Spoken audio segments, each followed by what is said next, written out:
Trader Cobb Crypto Podcast. This is the Trader Cobb Crypto Podcast. Good day, ladies and gentlemen, and welcome to the Trader Cobb Crypto Show. Today, I have got a man with a huge amount of experience, not just in the blockchain world, but in other areas of business, emerging markets, and huge amounts of early stage finance in technology. James Haft is with us today, and I'm really interested to actually go through and speak to him about what he's working on now, where he's at with the space, and where he sees it going. So thank you very much for your time today, James. I do appreciate it. My pleasure. So, James, do you want to give us a little bit of an introduction on yourself? Because, I mean, look, I've not done you justice at all. Your bio and your experience is very, very long and very, very broad. If you wouldn't mind giving the listeners a bit of an understanding for where you've come from and what you do, that'd be fantastic. Sure. So I've been doing emerging markets business, really finance business, for the last 30 years. I started out at Bear Stearns, where I quickly became the head of investment banking for Bear Stearns in Asia, out of Hong Kong. I took public the first company in China to list on the New York Stock Exchange in 1991. And then I went to ING Barings, and I ran equity capital markets for Latin America for ING Barings for a couple of years.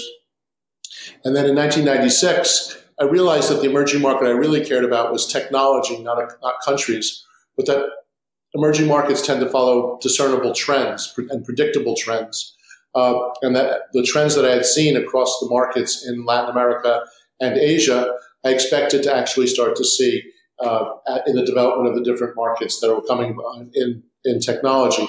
So computers, voice over IP, e-commerce, HTTP, all these things were rolling into the society and having changes, but politically, socially, and economically.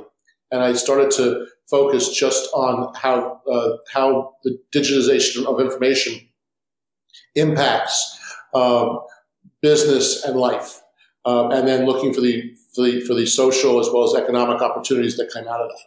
So I was lucky enough to have a few opportunities. Like I ran the first company to wire buildings with a single Ethernet strand that took out millions of dollars worth of dedicated equipment from the building and gave the tenants a RJ45 jack, so you just plug into a global network, and then we managed their network for them. That was called DAVnet. It was from Australia, actually. And I ran the U.S. business and ran their business in Hong Kong. And then I founded Condo.com, which is the largest site in the world to market, aggregate, and market condominium listings. That was in 2005. That company still exists. And then I started to focus on working with other companies that were in growth models focused on the digitization of information. I founded the largest accelerator for new internet businesses in Latin America. It's called NXTP Labs. It's formed in 2012. We now have 175 companies that we've incubated, and the World Bank is an investor in that fund, in that accelerator. And about a year and a half ago, I decided that blockchain and crypto and the decentralized economy was the next big wave that was going to roll through, and it was actually going to be bigger than any of the other waves that I had seen in my lifetime. So I decided to dedicate my life to this space. About 6 months ago, I formed a partnership with a gentleman named Lou Kerner, who's one of the world's leading writers on crypto. He's a former Goldman Sachs analyst. He's the guy who discovered Facebook when it was a private company and introduced it as investment to the investment community. He's a well-known venture capitalist bringing Israeli businesses back to the United States. And for the last 7 months, he's been the leading writer on Medium relating to cryptocurrencies.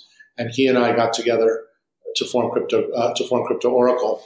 Crypto Oracle is a community-first venture capital firm that has formed a significant community around the decentralized people who want to help bring about the decentralized economy. And so we created Crypto Mondays, which is now in 15 cities. Around 1,500 to 2,000 people every Monday get together around the globe in different cities to talk about crypto and to form community under our name. We form Crypto Tuesdays for Social Good, which is the first Tuesday of every month in New York, and we're expanding out of New York, where basically we get leaders who are using blockchain technology and decentralization to make the world a better place to live and a better place for our children. We hosted and are the co-hosts of BlockFin at Lendit. Lendit is the largest alternative investing conference globally, and BlockFin is a sub-conference inside of that. We just had 4,000 people attend at the Moscone Center in San Francisco, where we had 40 stages and 180 speakers talking about the decentralized economy. It was a big success. We're very proud of it. And we do conference calls and meetups around to socialize ideas and people to help create the community. And the community-first approach has been tremendously beneficial for us, because in the decentralized economy, it's not so much about competition as it is about collaboration. And so we've woven ourselves into the neural network of this community, and that's enabled us to become one of the leaders for advising companies who are looking to tokenize or to use ICOs or cryptocurrencies and decentralized platforms, and also has enabled us to consider raising a large fund that would be tokenized to address this market. So it's safe to say, James, that you are head first within this space. And I've got a couple of things to bring up on what you just said. The crypto oracle and the VC side of things, the word community came up. Now, those two words, VC and community, don't tend to work hand in hand. It tends to be a very different environment when we talk VC, not so much a community-based VC environment. Now, can you expand on what you mean by VC and community working together? I'm a little bit baffled. Well, first of all, I don't agree that historically that they haven't been the same. Some of the most successful VC groups, actually, I think almost the most successful, have been those who have been able to form communities of investors, communities of CEOs, portfolios that act as communities. So if you look at first round capital, or you look at Y Combinator, or you look at 500 startups, or you look at Andreessen Horowitz, those are all organizations that have created communities around themselves where people are benefiting by being part of an enlarged group. So I think that when you get to the top of the pyramid and you get to the people who really have vision looking forward, then they think less about competition and they think more about collaboration, and they think more about sharing as ways to grow. So, the crypto community and the decentralized community, it's about open source software. It's about talking about what you're doing and sharing opportunities and standing on each other's shoulders to benefit from each other's activities to create the next great thing, which is built on often open software, which was developed by other parties, developed by using the intelligence of the crowd. Well, mate, I can't argue with that. I mean, look, one of the most amazing things about this space, from my point of view, is I've never worked in an industry that's been so collaborative, so happy to help, so eager to work with one another. The very thought of competition, it's not. I mean, it is there, but it's not something that I consider to be. It's not dog eat dog. It's a world where people are happy to help each other because we want to see people that are involved and deeply involved within the space, whether they are deeply involved in terms of understanding the tech, deeply involved, they work a full-time day job and they've invested in the space, whether they're raising ICOs, whether they're in the tech or whether they're running a fund.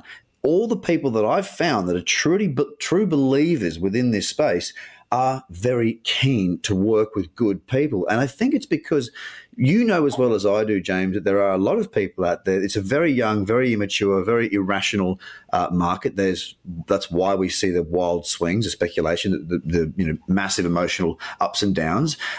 We do see a relatively young group of investors coming in, and often, I know for certain that there are some people that they'll look at the Financial Times in Sydney, for example, and they'll say the euro against the dollar moved 2%, and they'll say, "Are you kidding? Is this a joke?" They're just not used to traditional markets, and I think one of the challenges that this market has, and I'm keen to know your point of view on this, James, is that it needs to grow up a little bit. It needs to become a little bit more mature. And we talk about this a lot on the show with a lot of different fund managers and guests that we have. What's your view on this space? You've been around the .com. You saw it. You were in it. You did it. You watched it occur, and you were there at the forefront. We've got something relatively similar, and only because it's a new emerging market. What do you see that similarities and things that we need to find within the blockchain community and the crypto asset space, because it's not just cryptocurrency, obviously? What do we need to do, or what does the market need to do to grow that maturity and move to the next level, in your view? I see a lot of similarities between where we are now and the mid-90s with the internet and e-commerce, that people know that the promise of what of these changes could mean, but they're not sure how to get there, not sure how to trust, not sure how to implement. So some people just become doubters because that's easier. Some people try and integrate it and don't understand and fail. And so it's kind of a messy period of people trying to either defend where they are or grab something they can't see. And so it turns very hit or miss. And it's a little messy, it's creative destruction. And so, there'll be some pets.coms and there'll be some frauds and there'll be some Apples and Facebooks and Googles, right? And so I think we're just at this early period where everything's starting to take shape and where the levers are starting to be developed. And so I think that, you need to stay aware, try and be smart in how you employ the changes, and stick to what you know, and use these changes as tools to improve your business and to improve your life and to improve the world around you. Yeah, I can't argue with that at all, James. When we talked earlier, you talked about what you were doing in the space, the potential for you to work and invest within the space. We'll leave it at that. But for you, okay, somebody who understands investing, you can look at a company, you can look at its balance sheets, you can look at all the details are there. They're public knowledge as it is a public company. It's much easier to find what you consider an overvalued, fair valued, or undervalued company in traditional markets. Now, we need to see traditional investors enter into this space eventually. There's no really any rush. But what we're struggling for right now is the means to value companies that are in this space. I mean, we've seen it before. Like, we looked at market cap, right? The market cap of XYZ is $1 billion, but it hasn't turned a profit. It hasn't got a working product. These are concerns that I carry in the space when a market has got such a huge amount of money, or its value is perceived as very, very large, yet they're not really doing anything at this point. Do you think a lot of people are missing the actual business case? Because the tokens are wonderful. Yes, they're wonderful, and everyone focuses on the token. But the token needs to be linked back to the business, and the business needs to, in fact, actually be a business that turns a profit. What do you see as somebody who invests in this space with your 30-odd years of experience? How do you make your decisions based around the lack of information that we have on cash flow, turnover, and debt cycles? Well, I think this is one of those areas where the future might be a little different than the past. Yeah. Okay. I don't think I think what we're building now are not necessarily businesses, right? I mean, is Bitcoin a business? Right? Is Ethereum a business? Fair I don't point. Think so. It's a platform, right?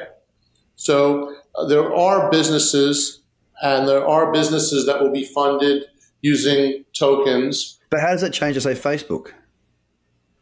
Well, again, the future of Facebook might be a decentralized network where everyone owns their own information, and where a protocol is put about for you to share what you want, when you want, how you want. Right? And it might value Facebook, though, right? Right, but I might, again, Facebook's a corporation. It's centralized. It takes your data and uses it in ways you don't want it to be used, and then uses it for their own purpose and creates their own profit, which has nothing to do, which you don't participate in, right? Yeah. So, in a decentralized model, we would all have a wallet that looks a lot like an iOS app or a computer app, and we would store our own data locally or in the cloud, but in a way that we control it. And then we would see who would like to see our information, and we would permission people specifically. And if someone wanted to use our data for their purpose or for their business, they would need to be permissioned, and most likely would need to offer us some sort of compensation for it, which could be a revenue share on how they use it. It could be a free service. It could be introductions to other people. But the transaction will be more transparent. And the value won't necessarily accrue to a centralized organization. Theoretically, it will accrue to the community, which is what I was going to say to you is it's a little different now than the past. So when you look at some of these, we're investing in platforms, protocols, and exchanges, right? These might not be companies. These might be communities. And it might be that the way you value a company in the future is that you look at how big is its community and how engaged is its community and how valuable is it to be able to participate with those people in the community, right? And and then you might be able to participate in that through owning, now today it's a token, it'll be called other things in the future, but you'll have the ability to participate in those businesses that are benefiting from your participation in the community. So I do say you need to look a little bit away from this corporate aspect. I think in the future, what you need to value is actually not the company. And I think most investments will not be in the company. I think most people that start these businesses or these concepts will not offer people equity or participation in their company. They will offer them participation in their community. And then what you need to do and need to learn, and this is where things have to change, is you need to learn how to value tokens, not businesses, right? You need to understand what we call token economics. You need to understand, here's a token that has a right, and there's a supply and a demand curve for them, and they're created and destroyed through certain modalities. If I put this all together and I interlay it with the activities between humans, and as humans will create demand and supply of the token, and also as machines start, I believe machines will be the primary participants in most of these networks, not humans. And the cryptocurrency is perfectly created to allow for machines to communicate with each other with incentive models built in. And so you really become responsible not for understanding the cash flow and indenture, the indentures and other documentations that go around contractual understanding, but instead you have to look at the economics of these tokens. And I believe that that's an art that's going to come into and a science. So does that mean that we take this emerging market as it is right now, and if we go down that pathway and eventually get to that point that you're talking about, and I don't disagree with you at all, does that mean that we stop looking at the tokens as a vehicle for investment?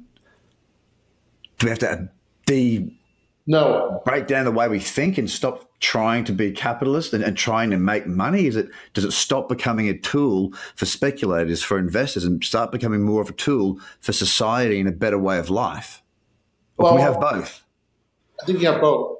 Okay. There will be tokens that represent participation in economic enterprises, right? Yeah. There will be tokens that represent 10% of the revenue of IBM. I believe that all assets will be tokenized, and that tokenization will be the main vehicle for creating liquidity in the markets, right? The idea of having paper transactions and certificates that get lost in the back room of some investment bank or a bank somewhere that nobody can find, that you have to read the small print that may not even be attached to that certificate to know what the rights are, I think is just a modality that has already passed its prime. And so the idea of reducing transactions down to smart contracts and enabling people to understand what they get, in an immediate sense, and being able to transact without intermediaries is the future. and what they're transacting then becomes the next question. And some of those things will look exactly like stocks, and other things will look exactly like assets like gold and oil and silver and copper and intellectual property and participation in other people's intellectual property. And other things will look like currencies. And what is a currency, right? What is the U.S. dollar? What's the Chinese renminbi, right? Why do we believe in those things? Why, there's the value of who even knows how many U.S. dollars are in circulation? How can we even do a supply and demand analysis of a dollar? I believe that the rise in the value of cryptocurrencies represents the devaluation or inflation. I'm sorry, the inflation of fiat currencies. Right, the U.S. dollar used to buy an entire food for a week for a family, in 1920. And now it represents 2 eggs or a fifth of a quart of milk, right? But if you look at a Bitcoin, what a Bitcoin's done over the last 10 years or 8 years, whatever the number is, 1 Bitcoin used to buy less than a stick of gum, and now a Bitcoin buys, 100,000 sticks of gum, or whatever the number is, right? So, so if one of these two is appreciating, and one of these two is not. So with you right now, I mean, obviously you've got your fingers in quite a lot of pies. You're a very well-connected man. You've got a successful career leading up to this point in time, and you've got nothing to prove to anybody. You do what you do, and you're very good at what you do. How do you, if you're making a decision to invest right now within the space, within the blockchain community, within the crypto asset world, what do you think, or what areas of the community and the evolution of this space using the blockchain, what areas do you think hold the most promise for our short, medium, and long term?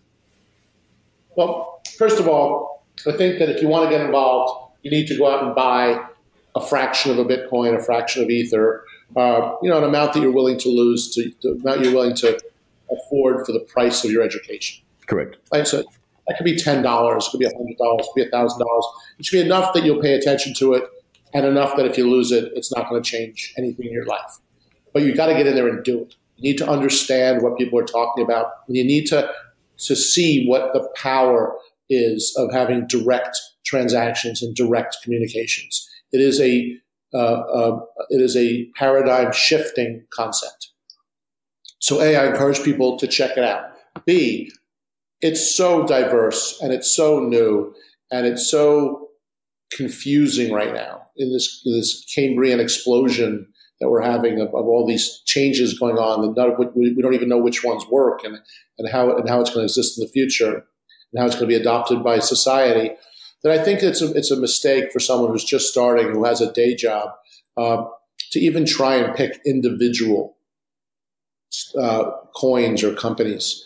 I would suggest a portfolio approach. I'd suggest actually in the beginning, the simplest would be an index fund of the top 10 or 20 coins. If you have the belief that this stuff's going up and that you want to have exposure to it, buy into a portfolio, a liquid index fund, and follow it and see what's in there and see what starts to catch your interest, and move your way in, following the lines of your passion and the things that you become interested in, the things you're willing to learn about and have your own opinion on.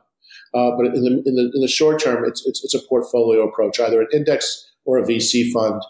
But you're now being offered the ability to invest in these areas through tokens that are liquid. So you don't need to make a long-term decision. There's no penalty to going in and out. And if the market goes up, you'll succeed. And if the market goes down, it'll have been a part of your portfolio and you've learned. So that's how I would start. Personally, I think it's too early to be focused on applications. I think that people don't know how the platforms that are needed to make this economy, this decentralized economy, work do not exist yet. All the things you're reading about, even Bitcoin, are running on centralized servers through the existing internet, and are basically working from Amazon Web Services, Microsoft Azure, or Google Cloud. So essentially, even though they're mimicking and have the personalities of decentralized platforms, they're not truly decentralized yet. Those platforms are rolling out and being tested now. And that'll happen this year and next year.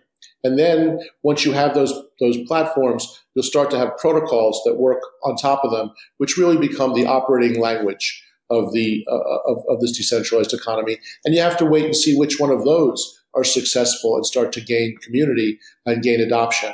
And then once you have those, you can start looking at individual applications. So our belief is to look at the platforms, protocols, and exchanges. Exchanges are a relatively simple reason to look at them. If you think the market's going to grow and you think that more of these things are going to trade in the future than they trade in the past, then it's a good chance that the exchanges are going to have more and more profit over time. So we're focused on those exchanges. So that's our philosophy and what we're looking at. Well, that makes perfect sense too, because there's actually a model there that it's easy to see where the income comes from, what the business does. It makes perfect sense. One of the things that I've noticed in the space at the moment as a trader, it is, obviously the volatility is insane, which is wonderful for someone who trades. The frustration that I have is that it appears that many of what you would call the top platforms, right, don't seem to have invested in creating a platform that is built for traders. They seem to be putting more time into onboarding more clients. For example, if I'm going to raise an order, if I'm going to trade euro against the dollar, let's say, I can have a stop loss, entry, and target, boom, in one order. It's very difficult to do that in crypto right now. And it's just testament to the growth of the industry. And you look back and you look at their business and you go, well, they've onboarded, so many people that they had to stop for a while. Remember, all the platforms shut down. They said, we can't take anyone else on. They were getting flooded. It was insane, right? It was absolutely insane. Now, rather than go in there and go, right, well, we need to create a good product for the people to have access to the market so they can use the tools that they need, they've gone the opposite direction, which is how can we get more people in? Now, from my point of view, as a trader, it's very frustrating watching that. Now, of course, there's a couple of things we need to consider. One, the platforms for charting. I'm a technical trader. I read charts for my technical trading style. I also fundamentally invest.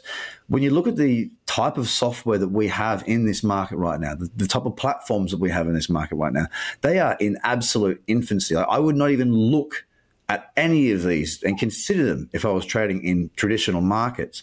It just goes to show how little this space is, how far we have to grow. I find that to be fascinating, exciting, and something that it does frustrate me, James. It really does, because I feel that a lot of these platforms are going away from what the people need and more to what the business wants. Are you seeing in this space, because we do have a lot of talk, and as you said, and some of the projects you're involved with about changing the world and making it a better place and making things more efficient, less risky, minimizing the hacking abilities. There's a lot of things within the space that makes this world safer, less hackable, and more responsible in a certain regard. But there's also the other side of it. Are you seeing a lot of money grabbing going on right now in this space, or is it starting to evolve beyond that in your view? So, listen, the thing that's common between all the emerging markets and all my experience over time is that the participants in all these markets are human beings, right? So what we're really not talking about isn't emerging markets. It's not really technology. It's not really China and Asia and Latin America. What we're talking about is people, right? And we're talking about how people react to changes in politics, society, and the economy. And it turns out that people are pretty predictable, right? And in this phase of capital formation, we are prone to boom and busts, and we are prone to people trying to misuse and abuse the trust of others. Yes. To seek gain. And that doesn't make this different or better or worse. It just makes it the same, actually, as everything else. It's just a part of the evolution, right? It's just how it works. You can't have change without having winners and losers. As much as we might wish it was otherwise, utopia hasn't been created yet. I'm not sure we'd even want it, right?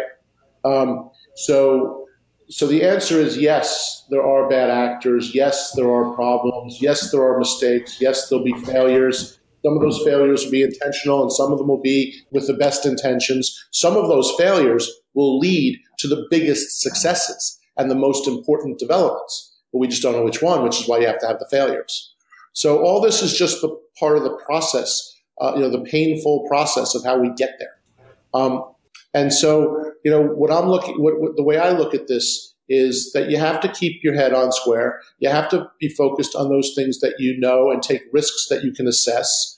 I would, try and limit your existential risks as much as you can, and make it so that you can survive through to make it to another day, to the extent that this activity is a learning activity and not the one, that creates your retirement fund.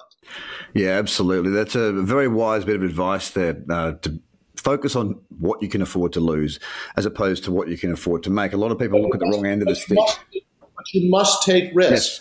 Yes. You must take risks. You cannot have change without risk. Yeah, that's right. And we are at the forefront of an amazing industry. And the blockchain space is a disruptive technology. It is still so small. The market cap is very, very small. The ability for this to change the way that we do business, the way that we see the world, the way that we do so many things it's so apparent. We do see a lot of people wanting and deciding that they'll bury their head in the sand. They'll turn around and say Bitcoin's for money laundering. It's for buying drugs, all these things. And it's quite interesting to watch that, because you look at these people and you go, look, you've got an opportunity here and you're deciding for yourself to just shut the door on that. But with every emerging market comes big risk, and people do understand that. They watch the charts go up, and in the news, they'll see Bitcoin go and explode, and then they'll be saying things like, I wish I had have bought it. Then when it falls, they'll turn around and go, ha ha, I'm glad that I didn't. It's a very emotional driven marketplace right now. It's a very interesting space.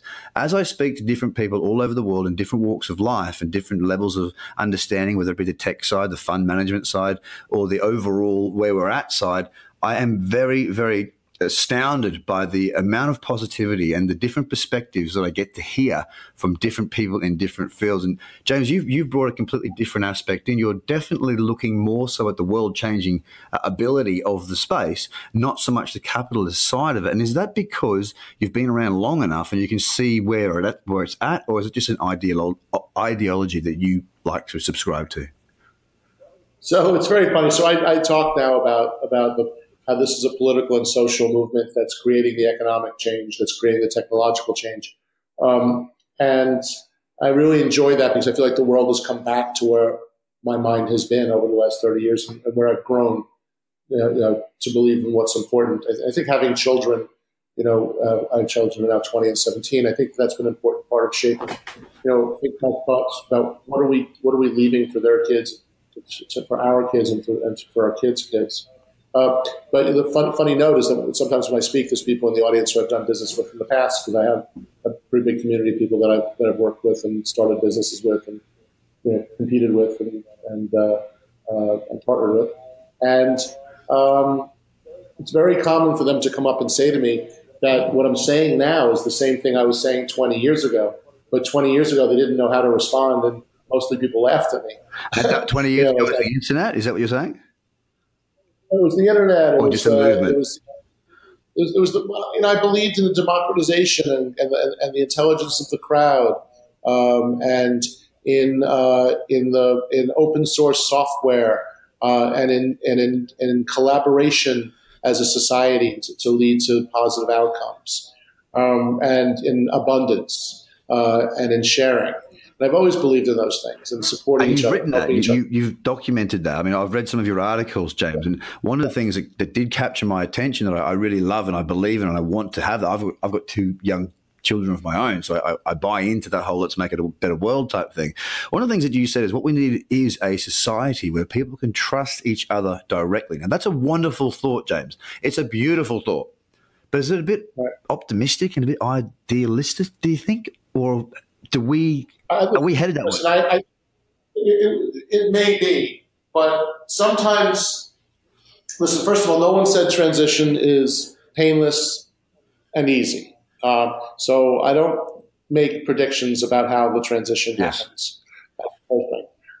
The second thing is I believe the blockchain and the idea of decentralization and the decentralized economy gives you mobility so that you can vote with your feet and vote with your dollars easier. So you're not tied into these centralized authorities who are using you as the product, who get their power from their ability to usurp your optionality, right? And so I believe that deconstruction brings the power back to the individual. We're all now in this quote post-fact world, right? Where you have the U.S. government has spokespeople that talk about alternative facts, whatever they are. Yeah. Right? Where we have political, I'm focused on the U.S., but it's the same around the world. Yes, correct. Yes, absolutely. We have politicians who say one thing and then literally contradict themselves in the same sentence. We live in a world of absolute BS right now. Right, and so everyone knows that, right? And what happened is that our generation has basically become desensitized. And we're like, oh, grow up, that's what the world's like, right?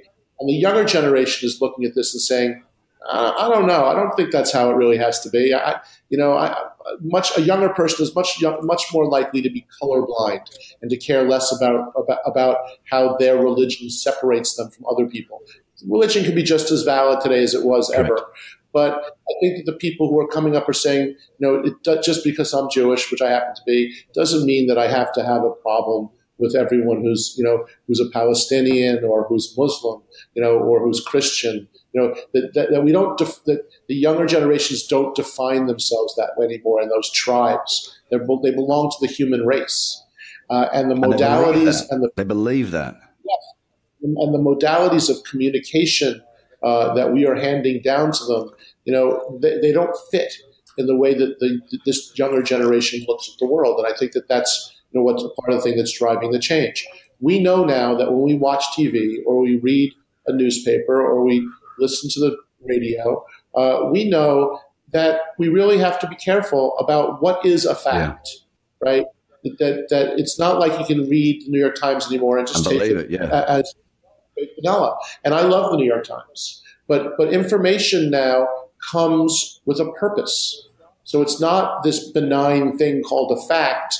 It's information that's meant to sway you, to have you to filter other information in a different way. And so that's caused us as humans to have to be defensive and to need to have these protections around us and how we deal with people and information.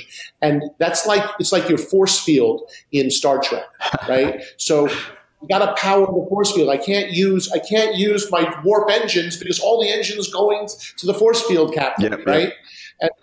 And so we're spending so much time on the force field that we can't pay attention to being nice to other people, that we don't know how to trust, that we can't form communities that go across, that look for people other than people that look like us. A society that actually embraces human beings as opposed to whatever, So blockchain is truth without trusting. I no longer need to know who you are or the other things you think. You point to a fact, piece of information on a network. We both look at it together. No subjectivity. Exactly. It's binary. It's yes, it's true. No, it's false. You've just touched on something that I'm an investor as well. As I've said, I invest in all sorts of different bits and pieces, but this is a space that I've invested the most of my time, money, energy, everything. I'm building businesses in the space. I'm investing in the space. I'm trading the space. I'm super passionate about the space. I'm trying to give the space a bit of a voice to the outsiders that come into it and don't really know what it is, hence this interview.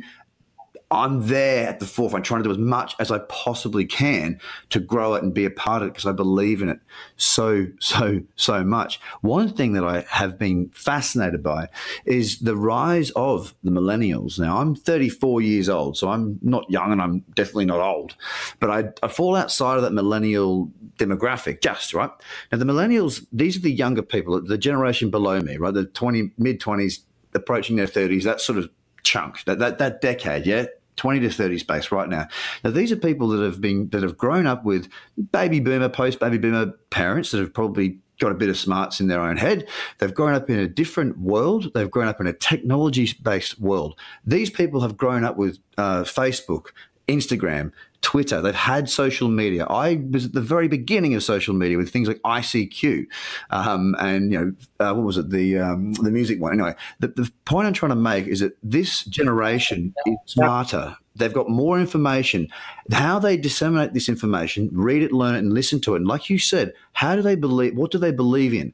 Now, I think a lot of this generation is invested in this cryptocurrency space. Now, this generation is a huge voice. It's the future. It's a massive voting force. What they're doing is effectively guiding us forward for the next 40, 50 years. I'm really excited by that. And not just as an investor. As an investor, it seems very clear to me that you go where the mass is going. If the younger generation is heading this way, then you get in first, and then eventually you'll do well from that. But the interesting thing is, I mean, they are a generation of entitlement. There is no doubt. I'm obviously not throwing a blanket over everybody, but there's a lot of entitlement there. But there's also, everyone wants everything fast, instant gratification. You put a photo on Facebook, you get a like. You put a photo on Twitter, you get a like, whatever it is, right?